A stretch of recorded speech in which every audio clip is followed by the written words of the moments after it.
And of course, the other factor that we just mentioned earlier, declining hardware costs drive the shift to an alternative. The cost of enterprise hardware, servers, private clouds, on-prem data centers has decreased significantly, eroding one of the main economic justifications for moving to a public cloud provider at scale.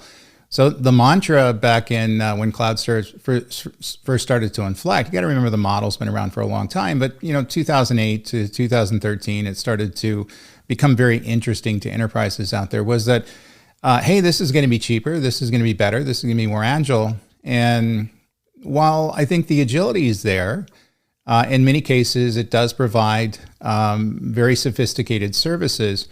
It's not cheaper, and certainly not compared to the hardware cost. If you go off and buy hardware directly from a hardware vendor, that's going to be significantly less expensive. So the drop in hardware pricing enables organizations to build private clouds or refresh local infrastructure, cost effectively allowing for more control and predictable cost models, while often improving security and compliance in many instances. So there's reasons to leverage your own hardware stack when you look at where your applications, your data should run, data sovereignty, compliance risks, things like that.